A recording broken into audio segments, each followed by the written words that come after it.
Alléluia. Viens Jésus, règne à moi. Alléluia.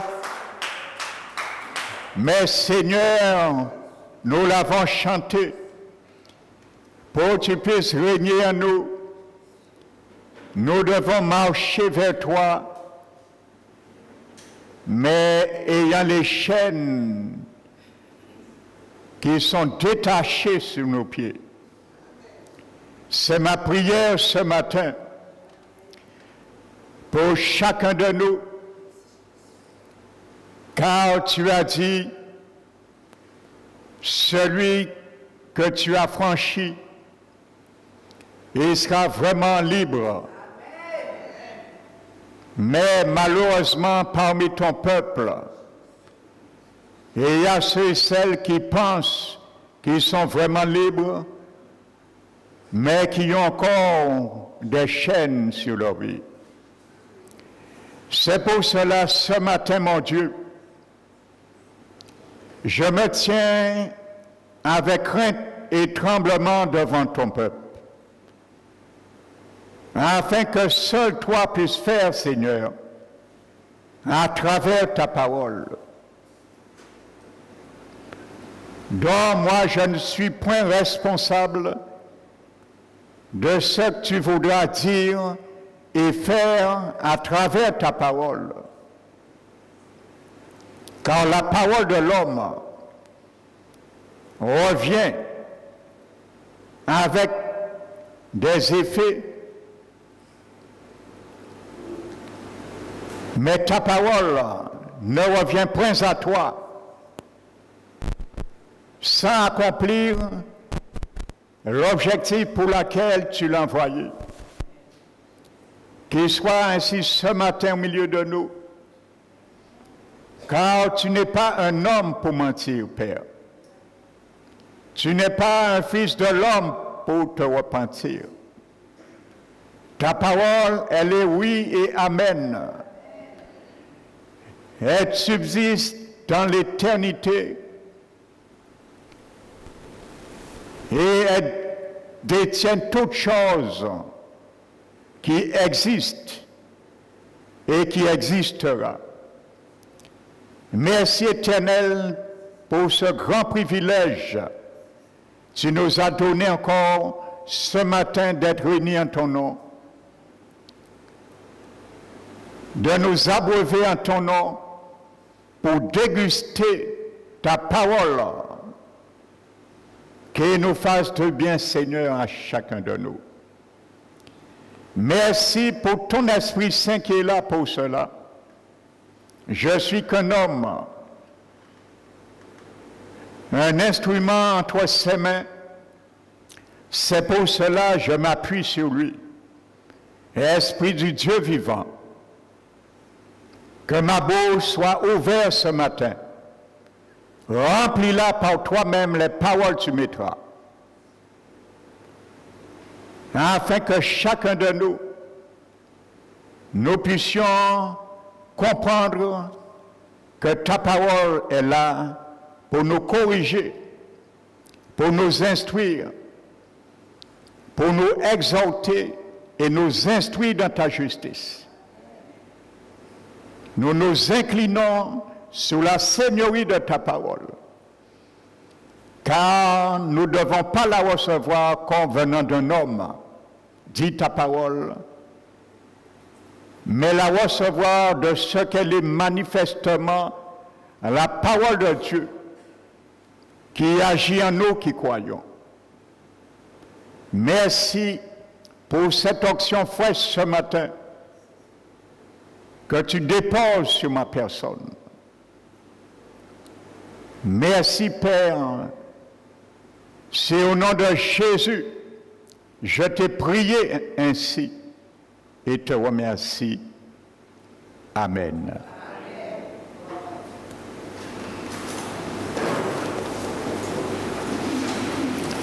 Asseyez-vous, frères et sœurs, soyez les bienvenus. Amen. Donc je bénis chacun de vous, et particulièrement ceux et celles qui nous visite ce matin. Amen. Tu as la bonne place, car le Seigneur restaure par sa parole. Alléluia. Donc je vais continuer la deuxième partie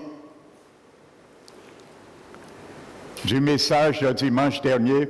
Pour ceux qui n'étaient pas là, je vous encourage d'écouter cette première partie. Je n'ai pas donné de titre de maquillage, mais le titre de ce message, c'est « Comment Jésus, ton Seigneur te voit ». Comment ton Seigneur te voit? Ça veut dire avec maquillage ou sans maquillage. Donc, comment le Seigneur, ton Seigneur te voit? Amen. Donc, en conclusion, c'est toi seul qui seras en mesure de considérer cela. Comment le Seigneur te voit. Pas comment le pasteur Emmanuel te voit. Pas comment ton mari te voit. Parce que ça s'adresse premièrement aux femmes, mais aussi aux hommes. Comme je disais,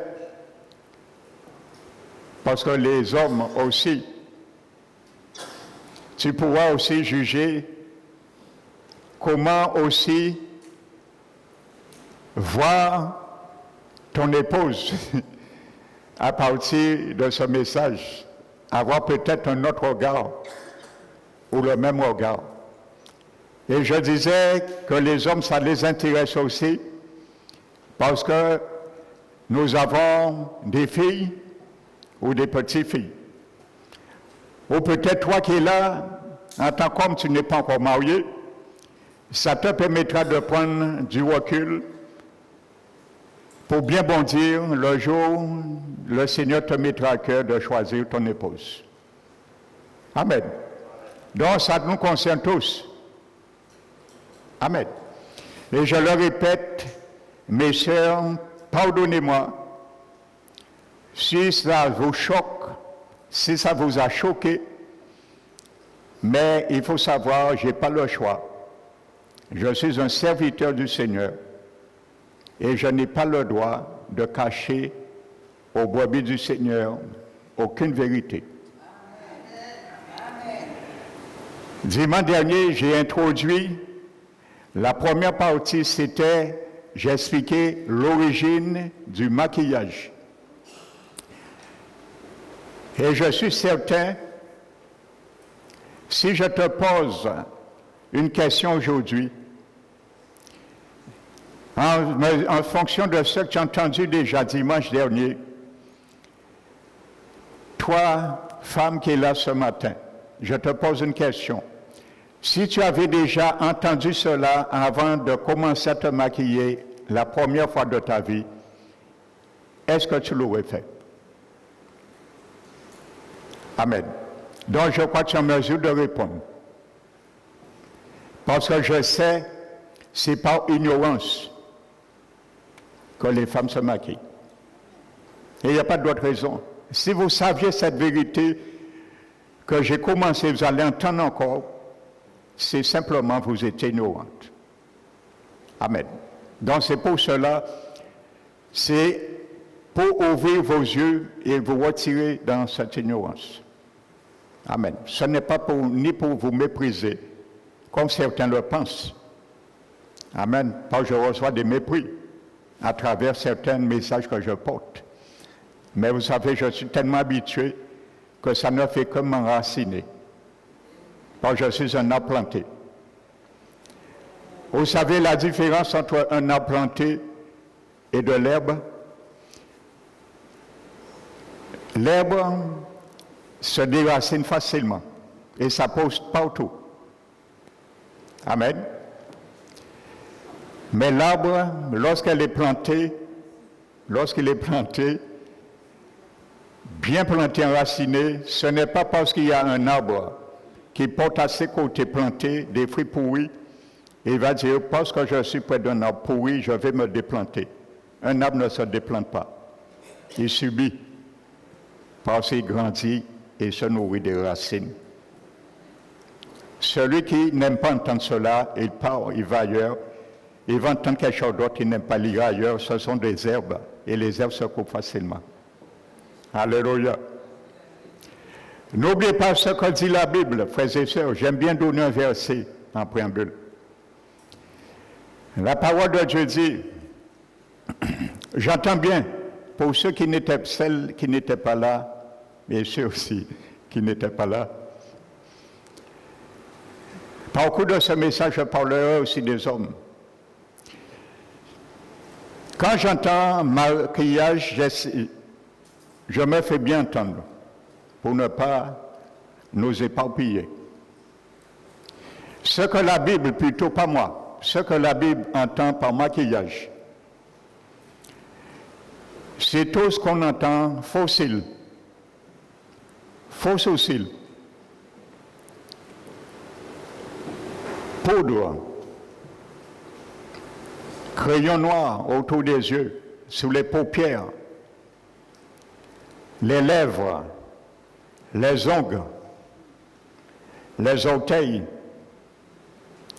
les faux ongles, les perruques, les mèches et les cheveux colorés. C'est tout ce que j'appelle maquillage parce que la Bible explicitement et implicitement en parle.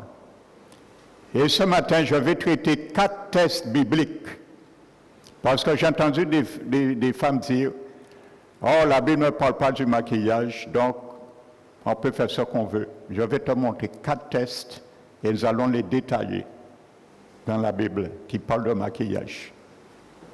Donc je ne peux pas me taire sur ça. Et il y a des sœurs qui m'ont déjà posé la question sur ça. Amen. Donc c'est mon devoir de répondre. Vous savez, il y a certaines femmes qui sont fâchées, pas parce que je suis le premier pasteur qui prêche ça, non. Il y a beaucoup de pasteurs qui prêchent sur le maquillage dans le monde. Vous savez, il y a un commandement dans la Bible, que la Bible parle au niveau des femmes chrétiennes, c'est se couvrir la tête lors du culte, lorsqu'ils prient ou prophétisent. Ça, par contre, on le néglige. Et pourtant, c'est biblique. Mais ce qui n'est pas biblique, que Dieu plutôt ne permet pas, qui appartient au monde, on veut le prendre. Et je vais faire une pierre deux coups, parce que ça aussi, il y a beaucoup de femmes qui m'ont déjà posé la question sur le port du voile. Je sais, il y a des opinions entre les sœurs partagées, mais je profitais aussi de parler, de venir sur ce sujet, de 1 Corinthiens 11. Je ne vais pas l'entamer parce que ça prend au moins 3-4 heures pour vraiment expliquer. Je vais l'expliquer. Amen. Pour bien montrer cela. Alléluia. Donc je ne touche pas encore à ce sujet. Vous savez, la Bible nous dit dans Galates, le chapitre 5, il nous dit que nous étions ténèbres autrefois et que nous sommes lumière aujourd'hui en Christ. Marchons comme des enfants de lumière. Amen. Car les fruits de la lumière consistent en toute bonté, en toute justice et vérité. La Bible dit de rechercher ce qui est agréable au Seigneur. Et ne prenez point part aux œuvres infructueuses des ténèbres, mais loin de là, condamnez-les. C'est toi seul qui pourras savoir, juger, dire si tu dois condamner cela dans ta vie ou continuer. Je leur dis bien, mes sœurs, ce n'est pas pour vous faire arrêter de vous maquiller. Ce n'est pas mon devoir. Je n'exige rien, Jésus n'exige rien. Si nous ne voulons pas. C'est vous donner des conseils, mais c'est vous qui faites le choix. Les conséquences, ce n'est pas moi, c'est vous. Si vous voulez continuer, continuez. Si vous voulez arrêter, arrêtez. Amen. Je vous dis ce que dit la Bible. C'est mon devoir. J'impose quoi que ce soit. Je ne suis pas un dictateur et Jésus, l'Esprit, c'est non plus. Donc, c'est mon devoir de vous éclairer dans votre ignorance. Amen. Recherchez ce qui est agréable au Seigneur. Ne prenez point part aux œuvres infructions des ténèbres, infructueuses, mais condamnez-les. Donc, je suis là pour les condamner. Ce qui ne plaît pas au Seigneur dans son Église, parce que Jésus m'a établi évêque sous l'Église parole qui reste. Surveillant, évêque veut dire surveillant. Alléluia. Parce que j'ai compte à rendre un jour. Amen. Comment j'ai conduit son Église et son peuple. Alléluia. Je ne veux pas un jour que Jésus me fait regarder un de ses enfants ici en enfer et me dit, regarde, Pasteur Emmanuel. Elle est en enfer, il est en enfer à cause d'une vérité que tu as cachée. Je ne veux pas que le Seigneur me le dise. Amen. Et Galates 5 continue. Il dit, car il est honteux de savoir ce qui se passe dans le secret. Mais dit, tout ce qui est réprouvé apparaît à la lumière. Et ce qui a été ainsi manifesté devient lumière. Et là, je vais venir, l'apôtre Paul dit, il dit, maintenant, prenez garde de vous conduire avec circonspection, non comme des insensés, mais comme des sages. Amen. Et il dit, rachetez le temps, car les jours sont mauvais. Et ne soyez point inconsidérés, mais considérez quelle est la volonté de Dieu. Vous savez, ce mot grec qui est traduit là, racheter le temps. Comme je l'ai expliqué dans un enseignement, c'est le mot grec exagorazo. Exagorazo, c'est lorsqu'on allait acheter un esclave ou un objet dans un marché, on n'achetait pas l'esclave ou l'objet seulement dans le marché, mais on partait et on gardait cet esclave loin du marché, de peur qu'il n'y ait plus, de façon qu'il n'y ait plus de transactions encore. Quand le Seigneur, c'est le même mot que Jésus a employé pour quand Jésus nous a rachetés, exagorazo. Ça veut dire, la Bible nous dit de racheter le temps. Ça veut dire ce que nous faisions avant dans notre vie. Nous perdons du temps inutilement. Le Seigneur nous dit de prendre certaines choses maintenant et de les retirer dans cette perte et de pouvoir maintenant les gérer convenablement. C'est un peu ça qu'il nous dit implicitement dans 1 Pierre chapitre 3. Amen. Il dit, et là il s'adresse particulièrement aux femmes, bien sûr. Il dit, ayez non l'apparence extérieure, non pas l'apparence, non la parure extérieure, qui consiste dans les tressements de cheveux, dans les ornements d'or et dans les vêtements qu'on revêt. Vous savez pourquoi Pierre dit ça? Ce n'est pas, il était vraiment d'une manière absolue d'interdire que les femmes chrétiennes se tressent les cheveux. Elles se tressaient les cheveux, mais leurs cheveux naturels. Il n'y avait pas de mèche et d'ajout. Donc, ils se tressaient, mais ils prenaient beaucoup de temps. C'était une priorité. Et parfois, ça coûtait cher de se dresser. Ça coûtait cher dans le temps et aussi financièrement. De se parer de bijoux et de vêtements.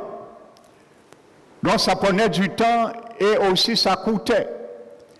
Mais Pierre fait une comparaison. Il dit, plutôt ayez la parure cachée intérieure du cœur. Amen. Une pureté, et Pierre appelle cela une pureté incorruptible, d'un esprit doux et paisible. Amen. Ça veut dire le temps, inutilement, le temps extérieur comprend. Cette parole extérieure, c'était pour attirer.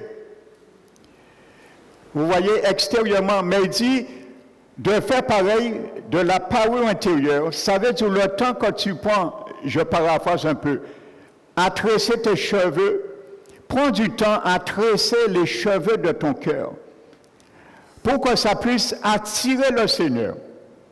C'est ça qui attire le Seigneur. La parole cachée intérieure du cœur, une pureté incorruptible. Amen. Et il dit, c'est ainsi que les saintes femmes se paraient autrefois. Amen. Les femmes chrétiennes ne se maquillaient pas. Parce que Pierre ne met pas l'accent sur la parure extérieure des saintes femmes avant. Il met l'accent sur la parure intérieure et il dit c'est ainsi que les femmes saintes se paraient avant. Et il donne l'exemple aux femmes chrétiennes. Amen. C'est ainsi qu'elles se paraient autrefois, celles qui espéraient en Dieu et qui se soumettaient à leur mari. Et il prend le cas de Sarah.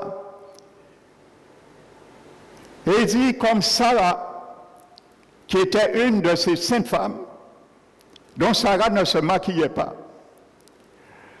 Comme Sarah qui appelait Abraham mon Seigneur, et il dit, c'est d'elle, femme chrétienne, que vous êtes les filles. En faisant ce qui est bien. Ma sœur, voici l'image que tu dois être pour le Seigneur. Une sainte femme ayant la parole intérieure comme Sarah, parce que sa parole c'était de l'intérieur, elle ne se maquillait pas. Elle ne perdait pas de temps dans les tresses de cheveux, dans les ornements de bijoux et de chercher des vêtements somptueux, chers, pour attirer. Donc, vous voyez, à chaque fois, c'est toujours pour attirer les regards. Amen. Donc, c'est pour cela, comprenons bien cela. C'est clair. 1 Pierre 3 le dit, la parole qui attire Dieu, il dit c'est ça qui est un grand prix. Un grand prix. Pourquoi? Parce que les tresses, ça avait un prix. Les bijoux, ornements, bijoux avaient un prix et les vêtements avaient un prix. Donc, sérieusement, ça avait un prix, mais ce qui a un prix davantage encore, c'est ce qui est intérieur, c'est ce qui a un grand prix pour Dieu. Alléluia. Et c'est ça qui attire. Ça ne va pas attirer les gens vers nous, mais ça va attirer Jésus. Si ça attire Jésus sur toi, et ça n'attire pas le monde sur toi, qu'importe. Pourvu que Jésus est glorifié. Alléluia. Amen. Donc je continue où j'étais arrêté dimanche dernier. Et j'expliquais l'origine du maquillage. Et je disais qu'aujourd'hui encore, on peint les morts de plusieurs couleurs. Et j'avais donné la couleur. Lorsqu'on passait le noir, c'était en quelque sorte pour glorifier la divinité ou le démon Horus. Alléluia. Lorsqu'on prenait le vert, c'était pour Osiris.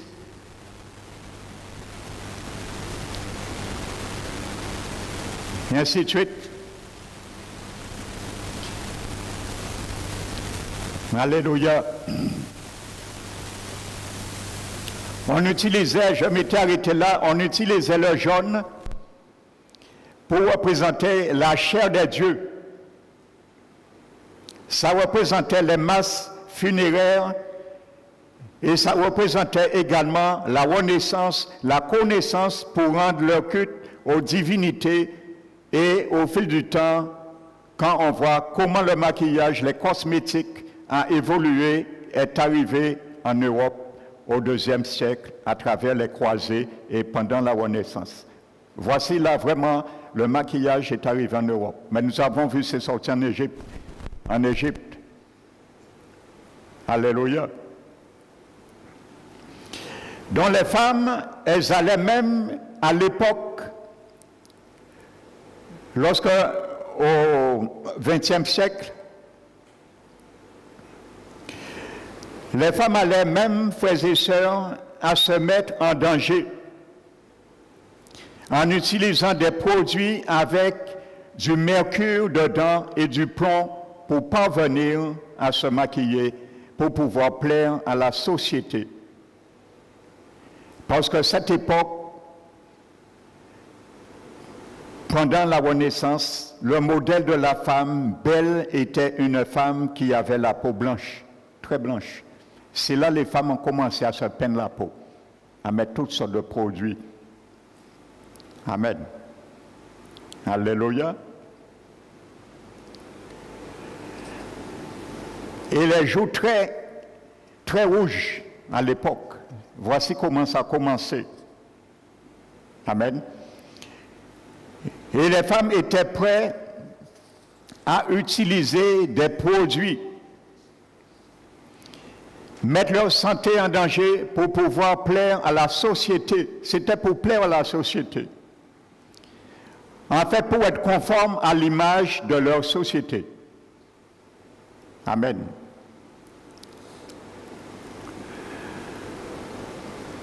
La Bible nous dit dans Éphésiens, chapitre 2,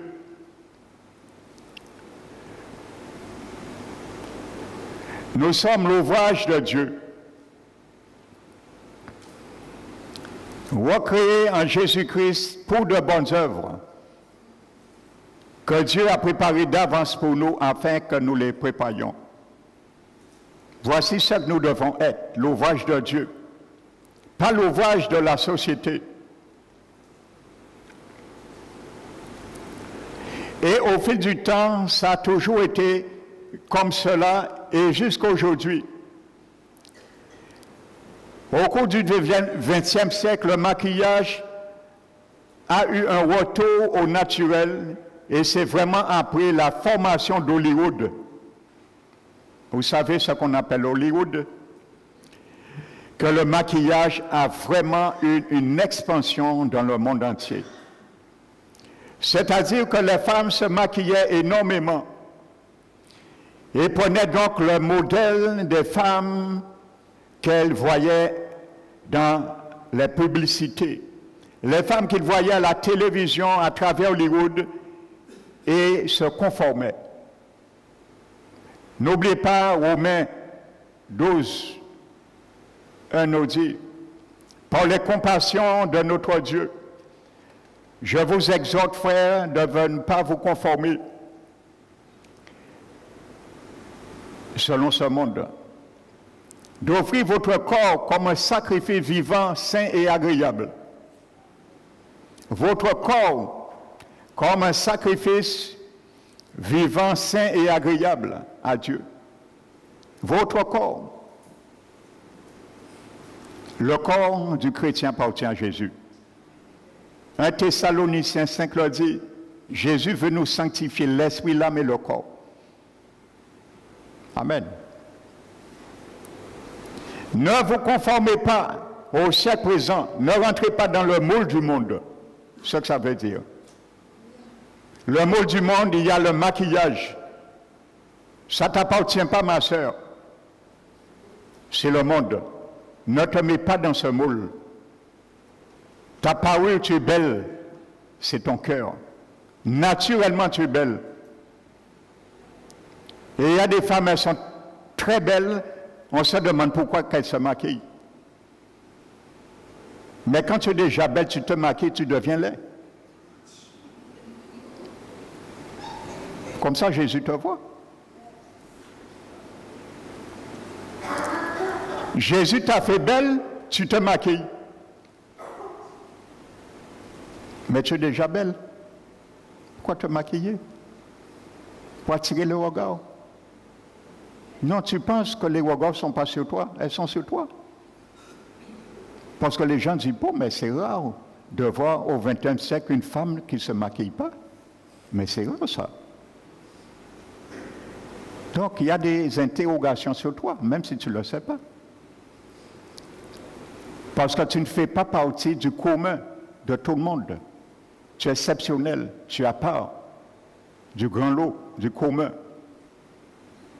N'oubliez pas, le sanctifié, c'est celui qui n'est pas dans le commun, où tout le monde est dans le même lot. Alléluia.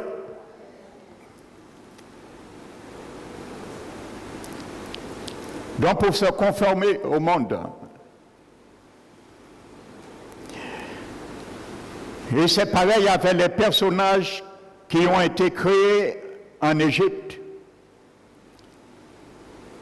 Et s'étant créés pour rendre un culte à la divinité.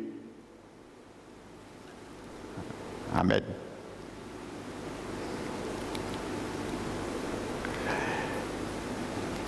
Donc vous savez, c'est pareil avec les personnages qui ont été créés en Égypte.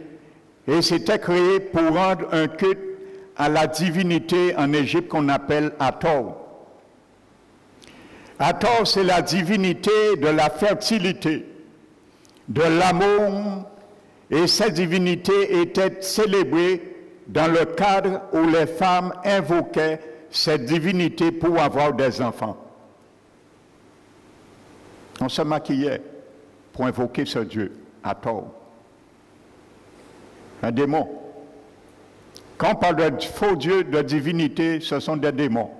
Je disais dimanche, des faux dieux n'existent pas, et des divinités non plus. Ce sont des démons.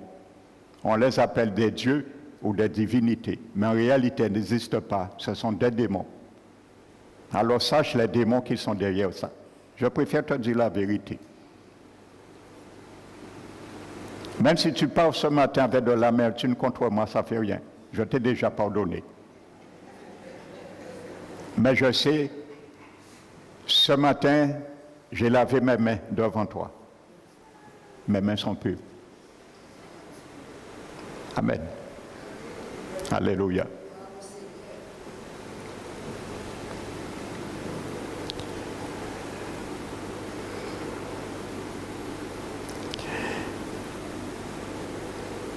Donc cette divinité Hathor était célébrée dans le cadre où les femmes invoquaient cette divinité pour avoir des enfants. En leur adressant des cultes, on mettait des perruques. Amen. Je ne viens pas à pas avec toi parce que je rentre dans les passages tout à l'heure où l'abbé parle de cela. Les perruques n'existent pas aujourd'hui. Pas aujourd'hui, je vais venir peut-être dimanche dernier, je vais te donner les dangers du perruque. Ma soeur, si tu as porté ça, pour que tu saches peut-être ce qui t'habite, sans que tu le saches.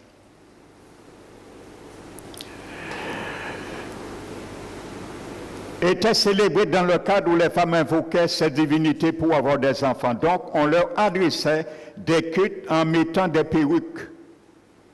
Vous voyez, voici l'origine des perruques. Et aujourd'hui,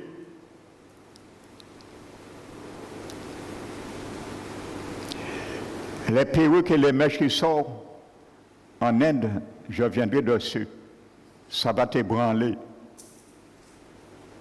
ma soeur, d'entendre cela. Mais tu vas glorifier le Seigneur.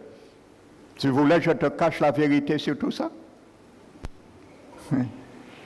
Que deviendra ma conscience demain devant le Seigneur? Je le disais, je le répète, j'ai eu l'occasion de faire la délivrance. Le frère Teddy peut témoigner. Sur des femmes qui ont porté des perruques, des mèches. Je peux vous dire, ce n'était pas facile pour elles. Parce que ces démons-là se sont soulevés, les démons qui habitent leur tête. Et ils arrachaient leurs cheveux en criant Alléluia. Et un homme qui avait mis des faux locks. Le jour où il s'est converti, il a demandé à couper les locks. Je vous donne un témoignage vrai. Le pasteur essayait de couper les locks. Le ciseau n'arrivait pas à couper les locks. C'était de la ferraille. Aucun ciseau n'arrivait à couper les locks. C'était consacré aux démons. Il y avait des démons dans les locks. Et lorsqu'on veut ça, on a prié, on a chassé cet esprit. Et après, le ciseau a coupé les locks. Maintenant, pour les brûler, le feu n'arrivait pas à brûler ces locks. Les démons étaient encore dans les locks. Il a fallu chasser les démons dans ces locks pour que le feu le brûle. Ne prenez pas à la légère ça que je vous explique. Alléluia. J'ai déjà trop vu dans la délivrance. Et je me suis trop fatigué aussi quand j'étais plus jeune dans la délivrance sur ces choses. Maintenant, je gagne du terrain. Amen. Et il mettait des perruques assez remontées, assez gonflées, pour vraiment leur rendre un culte. Plus les perruques étaient bien gonflées, remontées, plus ça rendait un culte à ce démon à tort.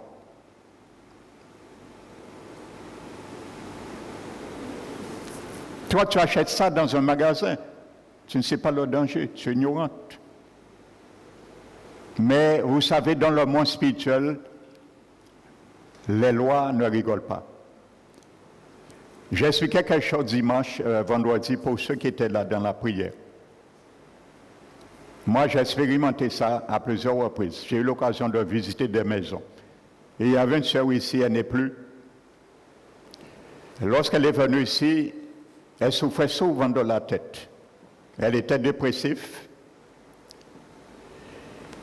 Elle faisait cauchemar, elle voyait des choses rentrer chez elle. Son mari, elle, c'était vraiment, je ne vais pas dire un enfer qu'elle vivait. Je suis venu chez elle. Je lui ai parlé, j'ai commencé à oindre sa maison. Quand je suis arrivé dans sa salle de bain, quand je suis rentré, c'était comme si un gros morceau de glace qui était tombé sur moi. Tellement j'étais surpris. La salle de bain de cette sœur, c'était un magasin de maquillage. Je vous dis un magasin, sa salle de bain. Même dans la douche, il n'y avait pas de place pour mettre. Elle avait toutes sortes de couleurs des lèvres, toutes sortes. Elle avait perruque, éteignée, tout ça. Quand j'ai vu ça, j'ai tout compris. Mais si tu ne veux pas retirer ça, je ne peux pas aller plus loin. Parce que le monde spirituel, vous savez, j'espère vendredi, vous savez, la Bible dit que les anges de Dieu campent autour de ceux qui le craignent. Amen. Si tu es un enfant du Seigneur, tu ne crains pas l'Éternel, c'est pas parce qu'il a son ange devant ta maison, il va te défendre. Un démon vient. Ça, je vais te l'expliquer après quand je viendrai sur les perruques, surtout qui sortent du Brésil et d'en Inde. On appelle ça, entre autres, une perruque, c'est un objet familier. On appelle ça dans le monde spirituel. Ou un objet dédié aux familiers, c'est ce qu'on appelle. Et lorsqu'il y a un objet familier, ça veut dire qu'il y a un contrat, un sacrifice qui a été fait dessus. Et c'est dédié au diable. Et ça veut dire que ça identifie tous les démons du diable, leur donnant droit légal d'y parvenir à cause de cet objet. Et personne ne peut l'empêcher, ni les anges de Dieu. Ça veut dire si demain tu as une perruque chez toi, par exemple, et il y a un ange, un esprit qui veut rentrer chez toi. Il y a un ange du Seigneur qui lui dit non, tu ne peux pas rentrer. C'est la maison de la fille ou du fils de l'Éternel, du Très-Haut. L'ange lui dit, mets-toi un petit peu à côté, je vais te montrer quelque chose. Et il dit, regarde sur son lit, une perruque. Et il dit, ça nous appartient. Donc je peux rentrer, j'ai le droit. Et l'ange lui dit, vas-y. Parce que l'ange respecte la justice de Dieu. Et le diable, c'est Dieu, Jésus respecte la justice. Donc il a le droit d'entrer. Et il rentre chez toi. Il fait ce qu'il veut. Parce que ça l'appartient. Tu ne peux pas l'empêcher de rentrer. Ça l'appartient. Alléluia.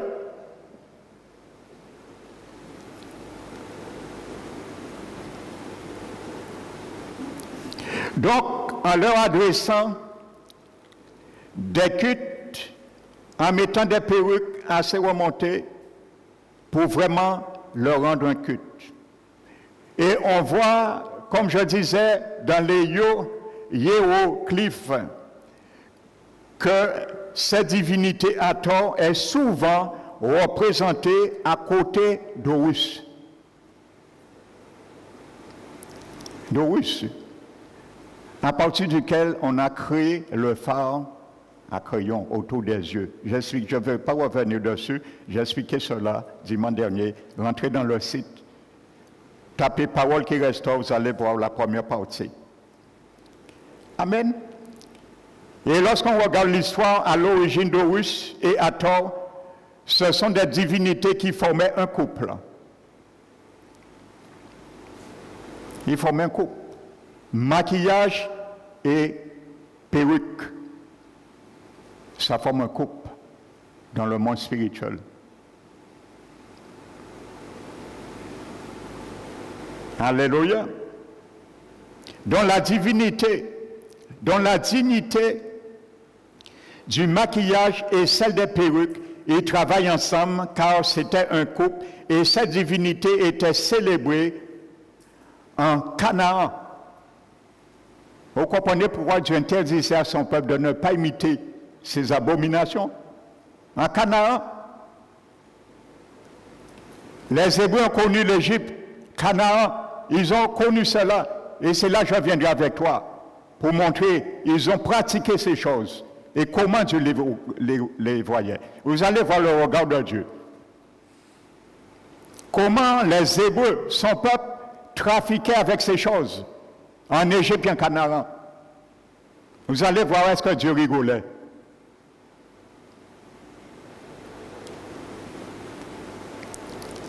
Alléluia.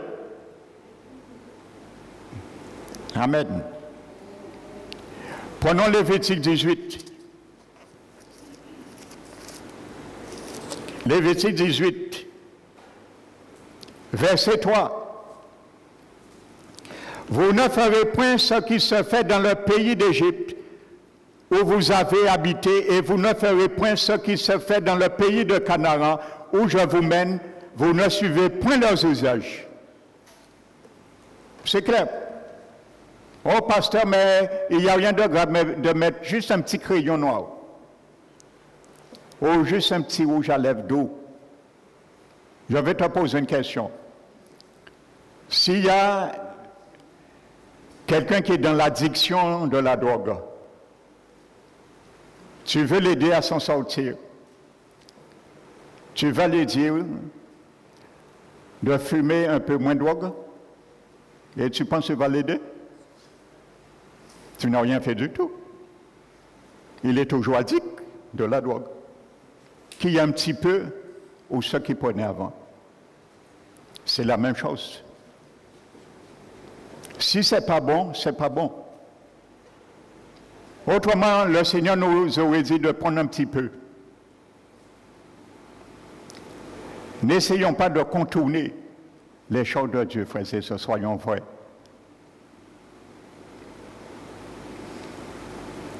N'oubliez pas le verset que j'ai pris dimanche dernier. Ne marchez point comme les païens. Ils ont l'intelligence que aussi, nous n'avons pas l'intelligence que aussi. D'autant plus, je suis en train d'ouvrir ton intelligence sur ça, par la parole de Dieu. Alléluia. Voyez, l'Éternel interdisait où vous avez habité. Parce que pourquoi Dieu connaissait ces choses? Tout ce que je vous ai expliqué dimanche, comment la création du maquillage, ainsi de suite, c'est venu, le Seigneur connaissait. Il était là. Il connaissait ces choses. Donc, quand il dit au peuple de ne pas imiter cela, il sait ce qu'il parle. Il a vu lorsqu'on prenait les pierres, le bois, le fer et on dessinait. On les peignait et après on a pris la femme pour projeter ce qu'il faisait et les projeter encore sur les divinités. Le Seigneur était là, il connaissait tout cela. Donc il savait le danger. Amen. Alléluia. Il ne voulait pas que son peuple se conforme à la manière de vivre des Égyptiens également dans le pays de Canaan. Alléluia. Il y avait des cultes rendus aux divinités. Et c'est ce que le Seigneur attend de nous, frères et sœurs. Alléluia. Il nous a donné une identité.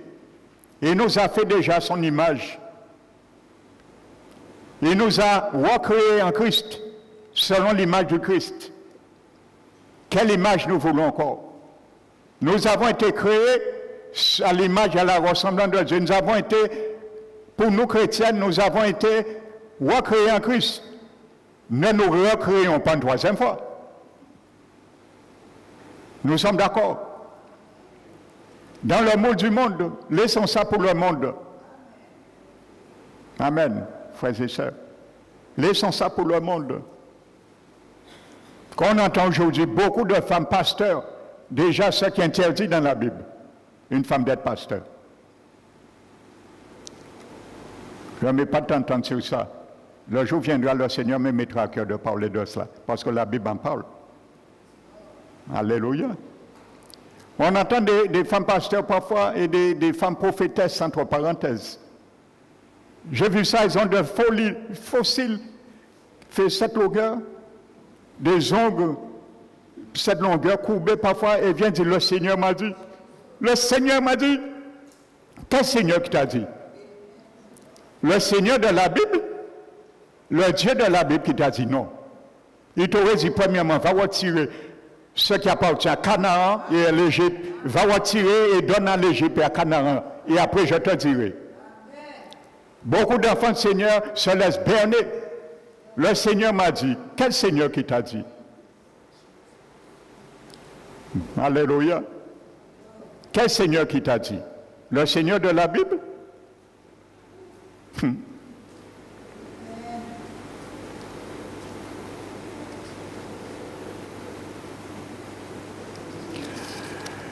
Maintenant, venons à la Bible maintenant. Si tu crois que c'est, comme on dit, des histoires à dormi debout jeudi, nous allons voir maintenant quand dit la Bible. Comment Dieu voit l'usage du maquillage maintenant. Nous allons analyser 4 passages dans la Bible. Et c'est là que nous allons voir le regard de Dieu. Avec 4 références.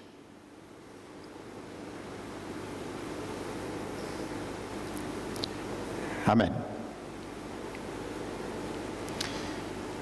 Prenons le livre de Jérémie, le chapitre 4.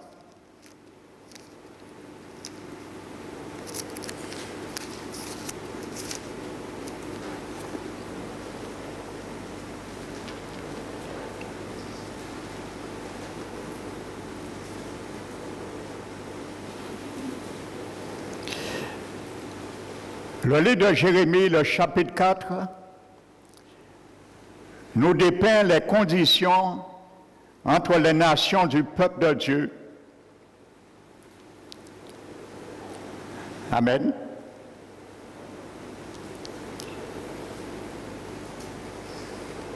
Donc je vais passer sur certains commentaires.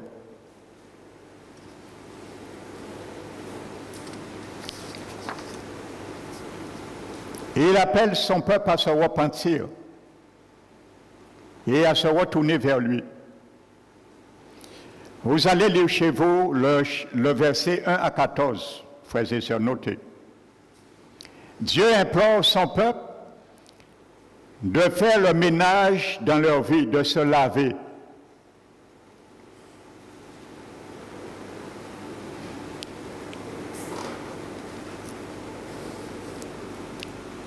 Amen. Verset 18, et il dit, c'est là le produit de tes voies et de tes actions. C'est là le produit de ta méchanceté.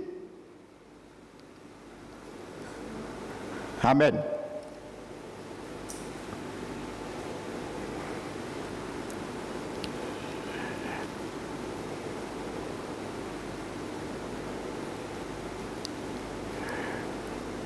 Le Seigneur considère là son peuple tout comme les prostituées qui recherchaient des amoureux, ça veut dire au niveau politique, des alliés politiques.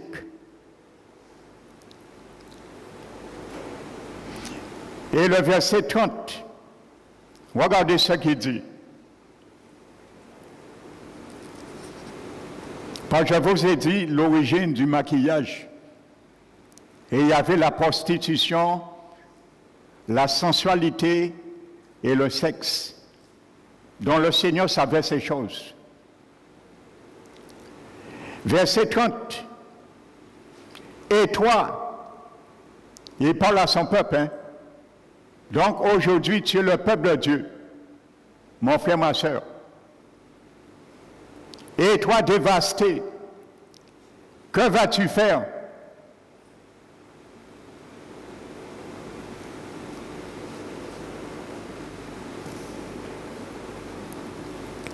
Que vas-tu faire? Tu te revêtiras de cramoisi, tu te pareras d'ornements d'or, tu mettras du fard à tes yeux. Vous voyez? Ce n'est pas moi qui l'ai inventé. Vous le lisez comme moi. Tu mettras du fard à tes yeux.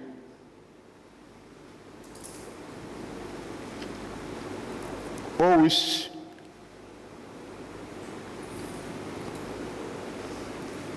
Mais c'est en vain que tu t'embelliras.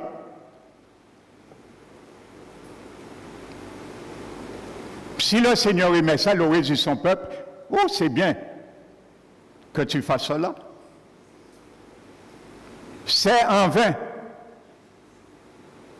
Ce que tu cherches à travers cela, même si c'est un petit peu, c'est en vain.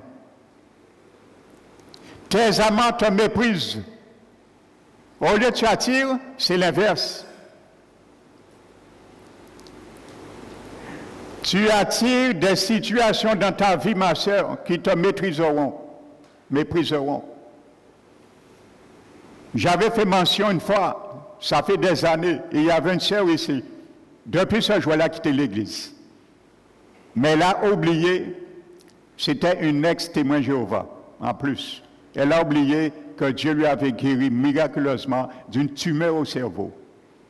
Mais pour maquillage, il foulait, grâce à mon Dieu, il quittait l'église là. Parce que j'avais fait mention du maquillage. Elle aimait le maquillage. Ce n'est même pas un enseignement comme je le porte là. Elle aurait dû être là aujourd'hui. Ça l'aurait fait du bien. Elle a quitté l'église pour ça.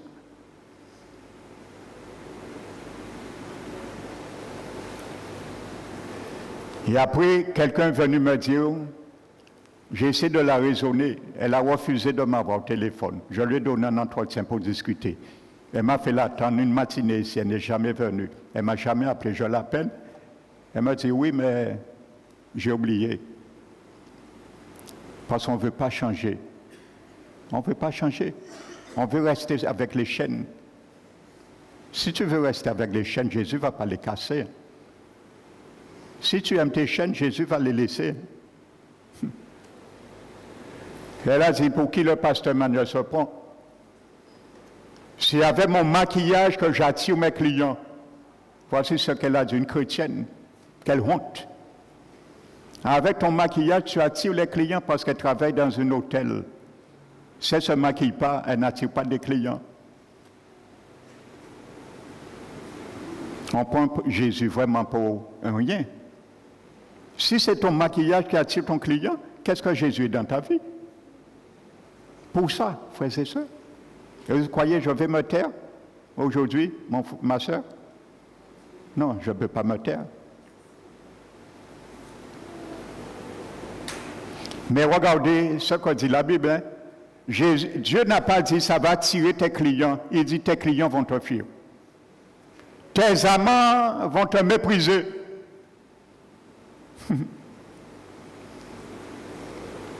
Ils en veulent à ta vie. Alors tu peux toujours te maquiller.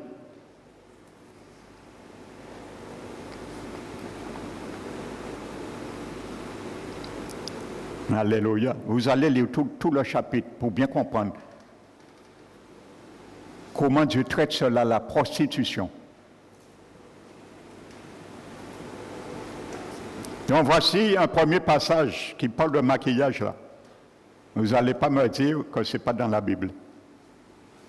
Donc il n'y a aucune connotation positive là. C'est que du négatif. La manière dont Dieu voyait son peuple, c'est la manière dont Dieu te voit aujourd'hui. Il n'a pas changé. Il est le même hier aujourd'hui, éternellement. Son éthique n'a pas changé. Et il ne fait acceptation à personne.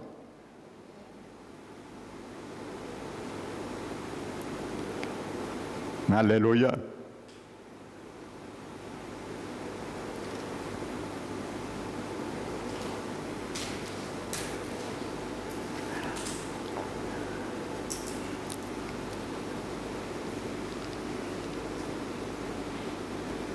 Le verset 18, c'est comme si Dieu dit à son peuple,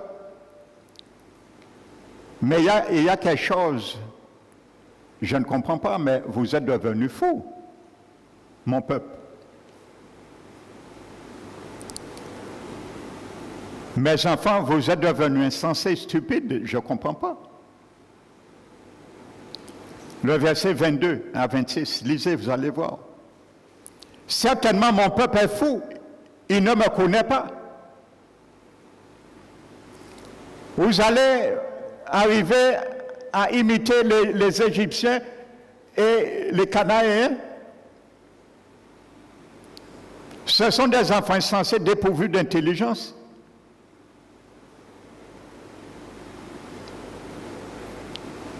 Amen.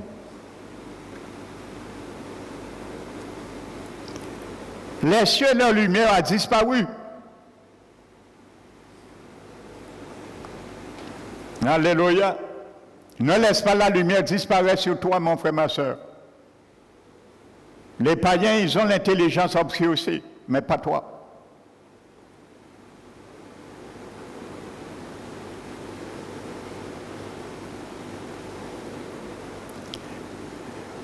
Tu te revêtiras de cramoisi.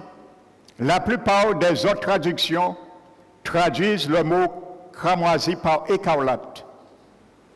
Et vous savez, la Bible parle d'une femme, dans l'Apocalypse 17, la grande prostituée, la fausse église, qui est assise aussi, vêtue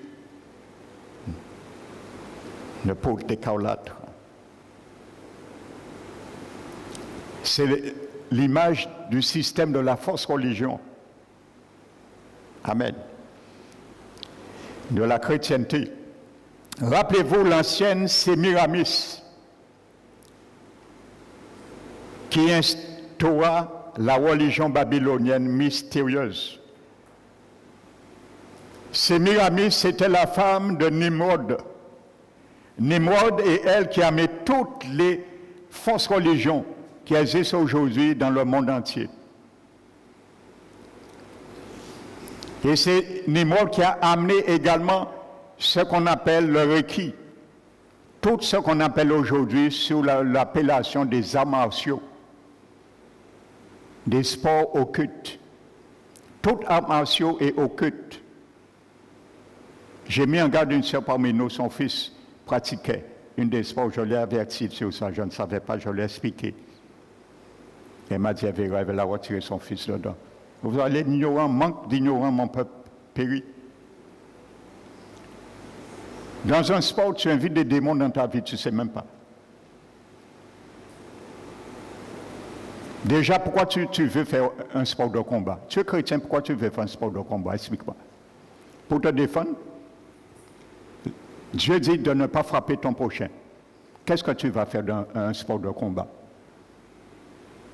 Vous savez, il est malheureux de savoir, les chrétiens aujourd'hui, il faut que le pasteur leur explique tout. Le pasteur n'est pas obligé de tout vous expliquer. Vous avez la Bible, vous avez quand même un bon sens. Je parle en général, je ne parle pas aux femmes uniquement. Nous avons une intelligence renouvelée. Nous savons quand même certaines choses à faire, ne pas faire. Il ne faut pas le pasteur nous dire tout. Nous devons prendre aussi notre vie en main. Tu ne sais pas, les arts martiaux, ce n'est pas bon. Tu te bats, tu frappes, tu boxes, tu vas faire la boxe et tu vas tu es chrétien. Et il n'y a rien de grave dans ça. Et tu frappes ton prochain. Pas sans sport. On n'a pas besoin de prêcher qu'il ne faut pas boxer. Il n'y a aucun verset dans la Bible qui dit que fumer c'est mal. Il n'y a aucun verset dans la Bible qui le dit. Parce que ce n'est pas marqué, j'irai fumer et dire que je n'ai pas la conviction. Parce que ce n'est pas écrit dans la Bible. Eh bien, fume. Parce que ce n'est pas écrit. Et pense que tu ne seras pas condamné. Parce qu'il faut absolument le pasteur prêche, il ne faut pas fumer. Tu ne sais pas, il ne faut pas fumer parce que ce n'est pas marqué. Amen. Sémiramis était la première prostituée. Et c'est elle qui a mis tout ce système de maquillage, entre autres.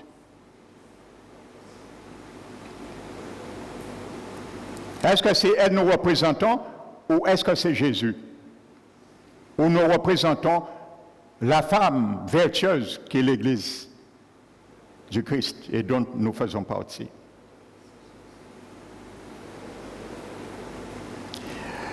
Jérémie décrit comment Israël est tombé dans le comportement d'une prostituée. C'est ça que Jérémie décrit là, dans ce chapitre. Le peuple de Dieu est tombé dans le comportement d'une prostituée, le maquillage, frères et sœurs. Ce n'est pas moi qui le dis, c'est la Bible. J'ai fait sur la même Bible. Tu n'as pas une Bible de version Le Monde Nouveau. Parce qu'il y a beaucoup de passages qui sont trafiqués. Donc si tu n'as pas cette Bible, tu dois trouver ce passage, comme je te l'ai lu. Alléluia. Tous les présumés amoureux sont prophétisés de se retourner contre leurs courtisans Israël. C'est ce que Dieu appelle cela politique. Il veut s'allier avec d'autres pays dont le Seigneur les montre par là que leurs présumés amoureux, les pays voisins, ils veulent faire alliance avec l'Égypte et ainsi de suite, sont prophétisés de se retourner contre leurs courtisans. Alléluia. Tu te revêtiras de cramoisi et de parera d'or, tu mettras du fard tes yeux, mais c'est en vain que tu t'embelliras, tes amants te méprisent. Israël a fait confiance à son apparence physique au lieu de faire confiance à Dieu. Et les femmes de nos jours en font de même involontairement.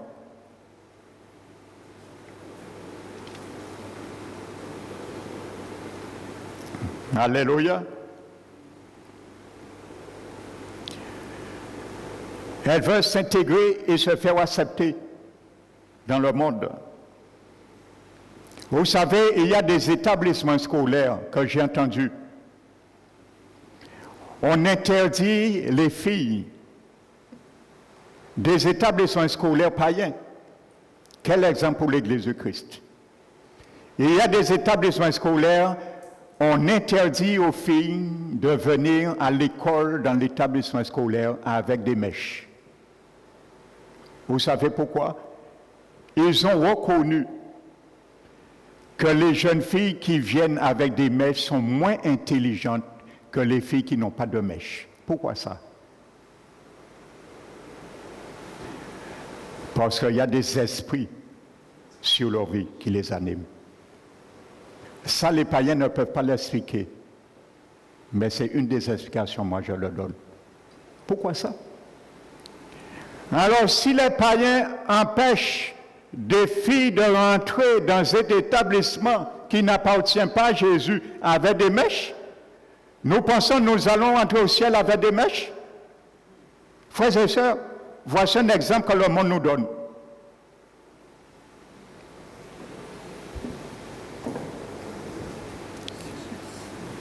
Paul a dit, ne voyez-vous pas que la nature elle-même nous enseigne?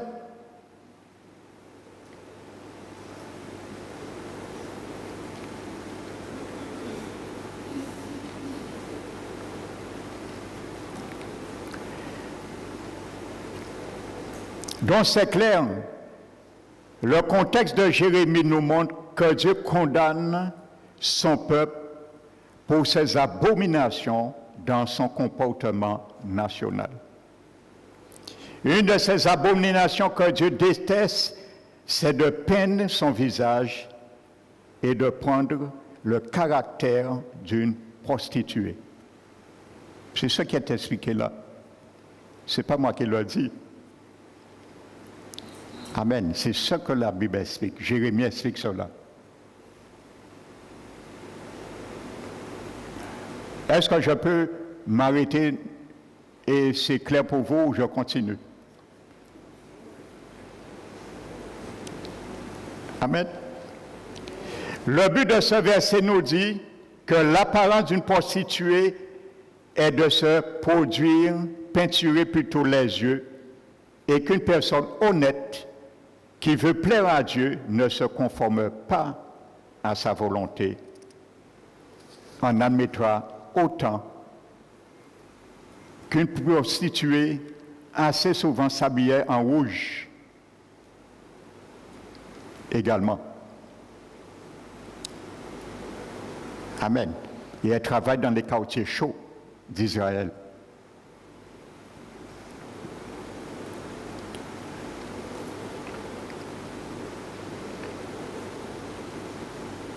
Les femmes pensent peut-être qu'elles veulent tout simplement paraître belles aux yeux du monde, tandis que pour Dieu, elles ressemblent à, je ne vais pas dire le nom. La femme qui se sent, qui pense être belle aux yeux du monde, mais aux yeux de Dieu, voici ce que Dieu dit, que moi je te vois.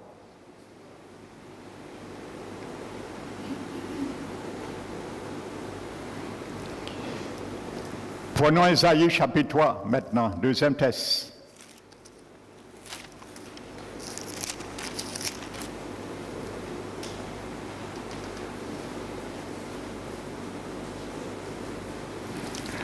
Verset 16, vous allez lire tout le chapitre pour entrer vraiment dans le contexte.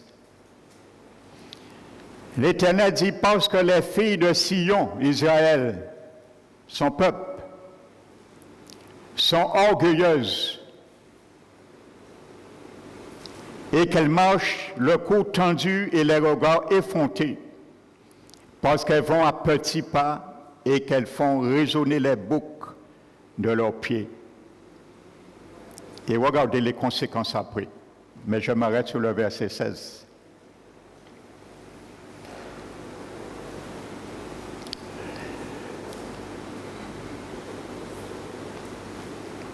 Alléluia. Le livre d'Ésaïe, c'est le livre le plus long des prophètes. Encore une fois, de même que dans Jérémie, et nous allons voir Ézéchiel. Le thème de cette prophétie nous dévoile les conditions, les attitudes et les péchés de la nation Israël.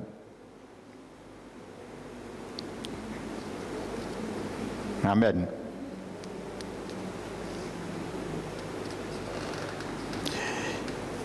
Regardez ce qui est écrit dans Ésaïe chapitre 2.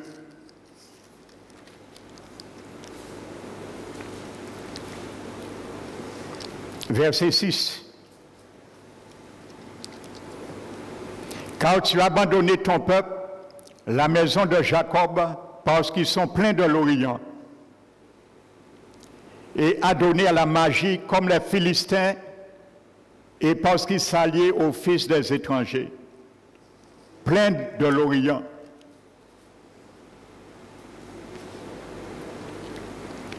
Littéralement plein de produits de l'Orient.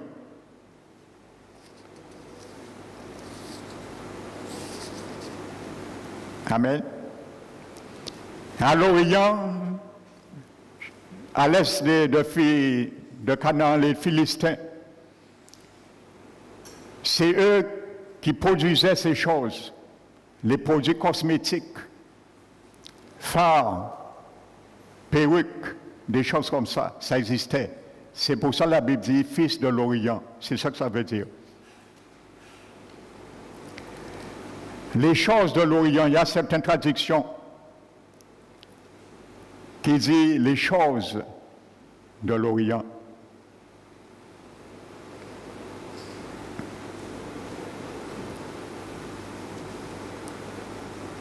Amen. Voyons maintenant qu'est-ce que ça veut dire dans l'hébreu, le mot hébraïque qui est traduit par regard effronté. Revenons à Isaïe, chapitre 3, regard effronté. Le terme hébraïque qui est traduit par regard effronté, c'est yantoyez. Ça veut dire comme cligner des yeux de façon provocante, charmeur. Il est évident que ceci signifie se servir de ses yeux pour séduire. Voici comme ça Dieu voit la femme qui se maquille.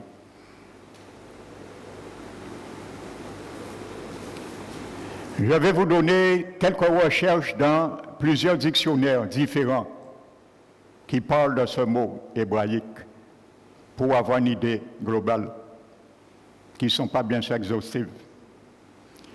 Dans The American Heritage Dictionary, pardonnez-moi si j'ai écorché votre anglais pour ceux qui parlent anglais.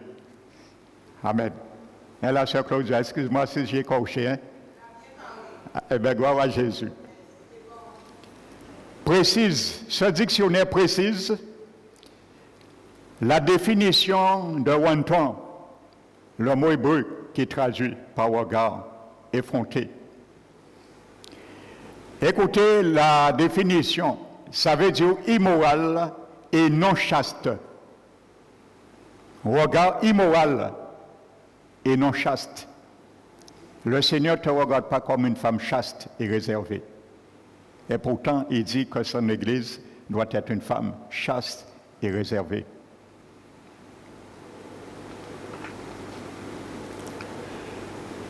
Lubrique, ça veut dire lubrique, qui manifeste un fort penchant pour la luxure. Les yeux peints. Lugubre. Voici ce que Dieu décrit à travers Ésaïe 3.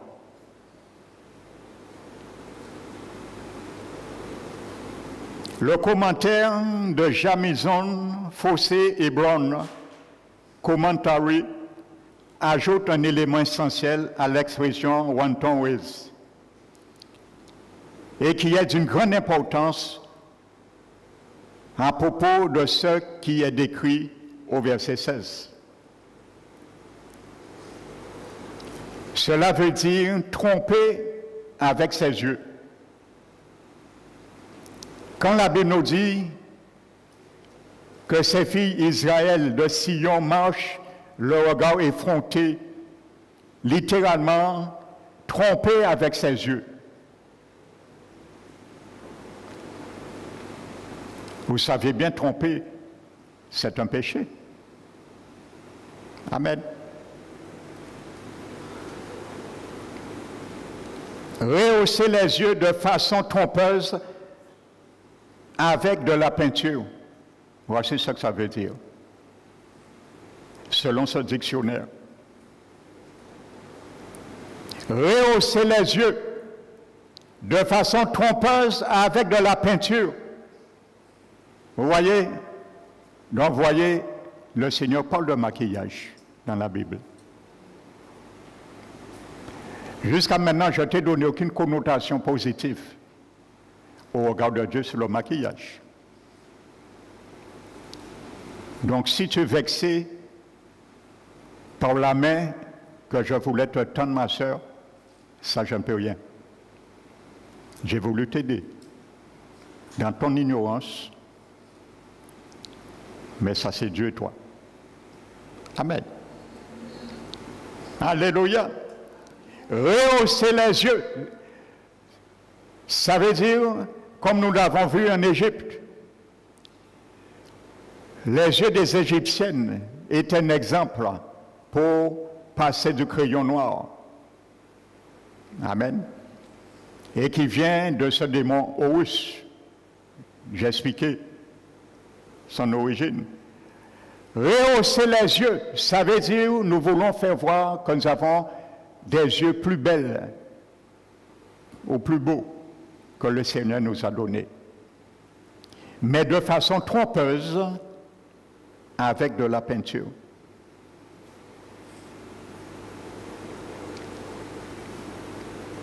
Les paupières des femmes de l'Est, c'était à l'époque. Alléluia, à l'Est. Les filles de l'Orient, les Philistins habitaient à l'Est de Canaan. Les paupières des femmes de l'Est sont souvent peintes avec du stibium et de la poudre de plomb. Et nous trouvons cette idée principale de Jérémie 4:30, nous l'avons vu. Et Ézéchiel 23:40 nous précise sa définition en référant en phare à paupières. Ne perdons pas Isaïe, prenons Ézéchiel 23.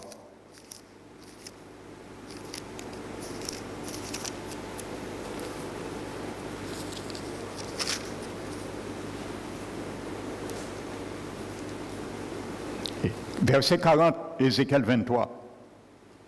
Ce sera le troisième test. Verset 40. Elles-mêmes ont fait chercher des hommes venant de loin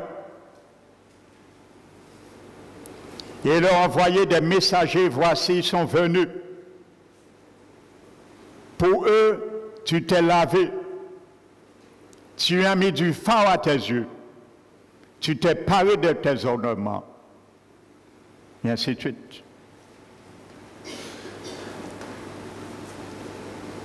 Quand la Bible dit, tu as fait venir de loin les fils de l'Orient, ça veut dire implicitement.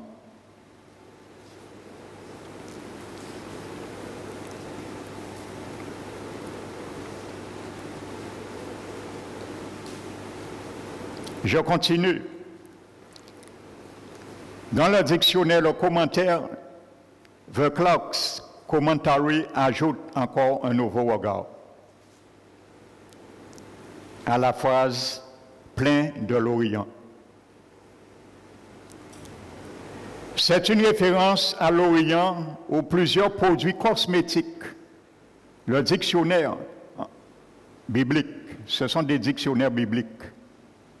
Il donne une précision sur le mot « plein de l'Orient ». Yanton Reyes. C'est une référence à l'Orient où plusieurs produits cosmétiques étaient fabriqués et vendus au temps ancien et en fait référence à, comme nous l'avons vu, Jérémie 4, 30 et Ézéchiel 23, 40.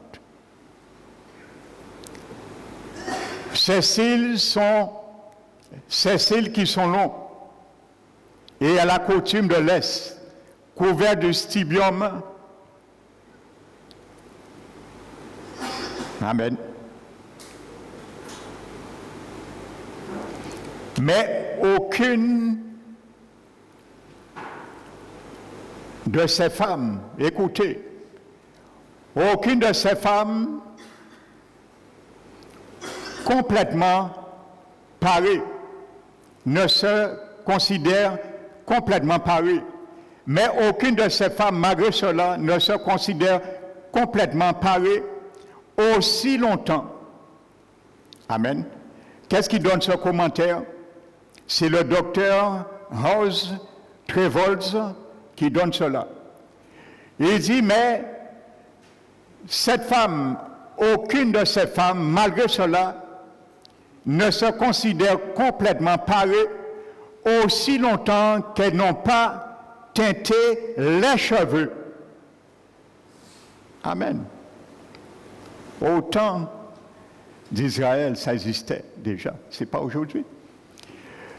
Aussi longtemps qu'elles n'ont pas teinté les cheveux et le bout de leurs paupières avec de l'alcool, poudre de minerai de plomb qui existait à l'époque. Amen. Je vous ai décrit le perruque biblique, fard, crayon noir, paupières. Amen. Teinture des cheveux. Alors, si on vous avait dit que la Bible ne parle pas de maquillage, c'est dans ce but aussi, mes sœurs. Je prends du temps avec toi dans cet enseignement afin de sauver beaucoup de femmes qui sont dans l'ignorance, comme tu l'as été, et pour les arracher des flammes de l'enfer. Pas trop ou tard, c'est là qu'ils vont cheminer. Amen. Et il y a ceux qui ne veulent pas se repentir. Mais vous savez, il y a beaucoup de personnes qui se précipitent vers le chemin de l'enfer sans embouteillage. Et il y a beaucoup d'enfants du Seigneur qui se précipitent à grande vitesse sur le chemin de l'enfer sans embouteillage. Alors que le Saint-Esprit met des embouteillages pour nous donner le temps de nous rattraper. Vous savez, frères et sœurs, dans la parole de Dieu, il y a des arêtes. Vous savez, qui n'a pas encore avalé une arête quand il mange du poisson? Ce n'est pas parce que tu as avalé une arête un jour que tu as arrêté définitivement de manger du poisson. La parole de Dieu a des arêtes. Et nous arrête parfois pour nous interpeller. Mais la chair est derrière. Quand tu as traité l'arête, tu vas continuer à manger. Si l'arête t'arrête définitivement, ben tu as signé ta mort spirituelle éternelle aussi. La parole de Dieu a des arêtes. Il faut savoir traiter les arêtes. S'arrêter, il y a une arête. Je dois traiter, la retirer. Et dire, je n'ai pas fini mon poisson. Parce que la viande est plus bonne que l'arête. Amen. Il faut accepter les arêtes qui sont dans la parole de Dieu. Ça ne fait pas du bien. Ça fait mal un moment. Mais ça ne doit pas perdurer. Amen. Il faut accepter les arêtes qui se trouvent dans la parole de Dieu.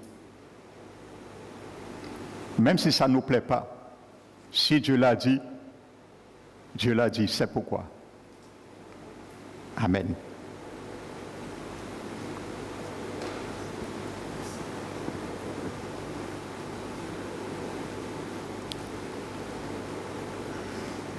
Ézéchiel 23, 40, nous l'avons vu, utilise le même mot sous forme de verbe. Kashat, Honahim.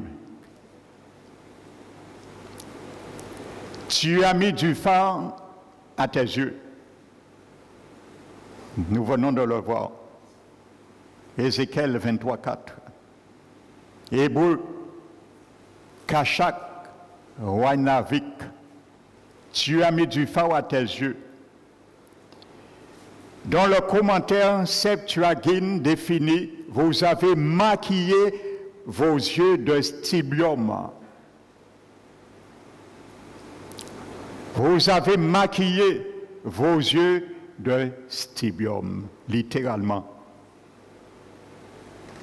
Donc Dieu parle de maquillage dans la Bible, Ézéchiel 23, 40.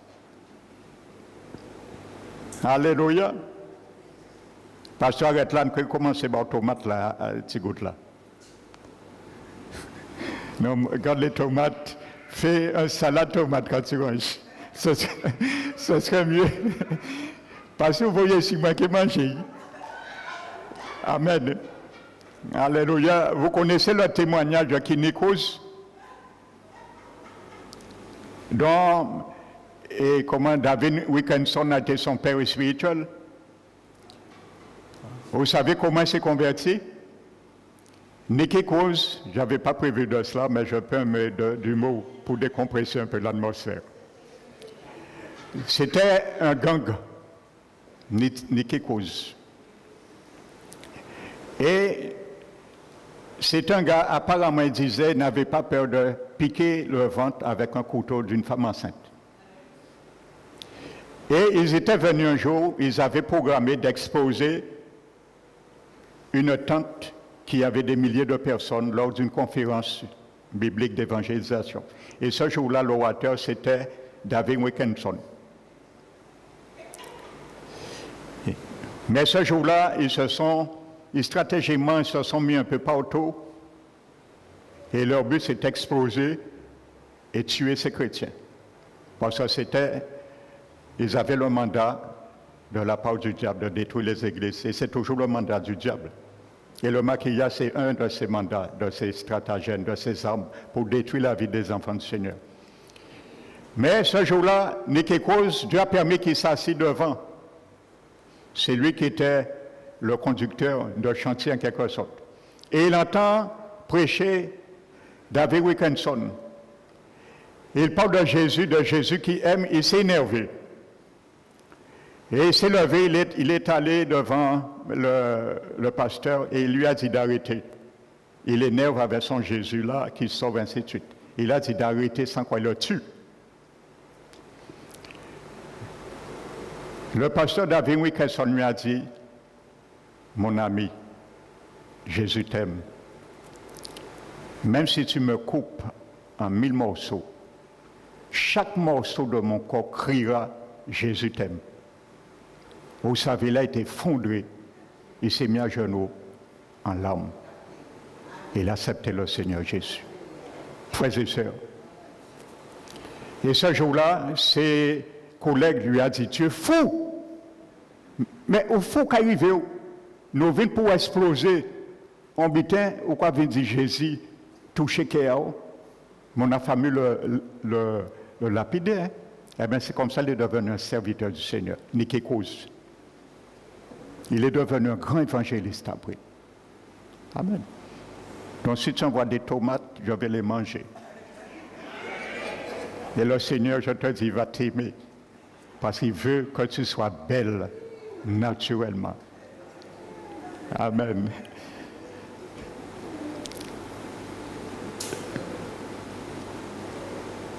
Je disais que Clark identifie une des sources les plus anciennes du maquillage qui remonte à la source des produits dont se servait Israël. Le commentaire de Clark. Alléluia.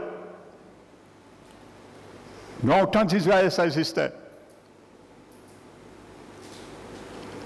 Amen.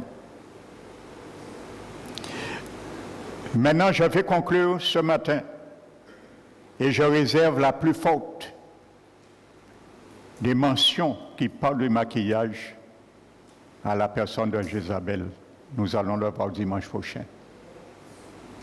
Jézabel, c'était le paroxysme dans l'Antiquité du maquillage. Vous avez entendu déjà aujourd'hui parler de ce qu'on appelle sirène des eaux. Et personnellement, j'ai eu l'occasion de faire la délivrance sur des gens qui ont des sirènes des eaux. Je peux dire que ça ne rigole pas. Eh bien, dans la légende, l'antique, c'était une des titres attitrés à Jézabel, la sirène des eaux. Lorsque vous entendez parler de sirène des eaux, même les gens qui ne le savent pas, c'est de Jézabel qu'il s'agit. Je vais m'arrêter ce matin carrément. Je vais attirer votre attention simplement, je conclue sur Jézabel avant d'introduire sur dimanche prochain. Vous allez lire le verset 30 de 2 à 9. Lorsque 2 à 9. Lorsque Jéhu l'a exécuté, l'a jeté par la fenêtre. Ça, je veux que tu parles ce matin avec sa méditation. La Bible dit, les chiens ont mangé tout le corps de Jézabel, sauf 3 parties de son corps. Sa tête, ses doigts et ses orteils. Pourquoi ça? Parce qu'elle avait des perruques sur sa tête, toutes sortes de maquillage. Faux ongles, maquillage sur ses ongles et sur ses orteils. Même les chiens ont refusé de manger cela. Ça devait nous interpeller. Les chiens mangeaient tout son corps, sauf sa tête, ses doigts et ses pieds, ses orteils. Interpellons-nous.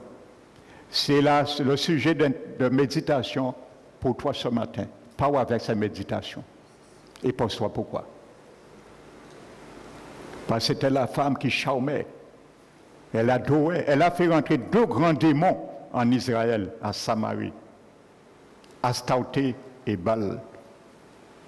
Quand tu te maquilles, tu invites ces 2 démons dans ta vie.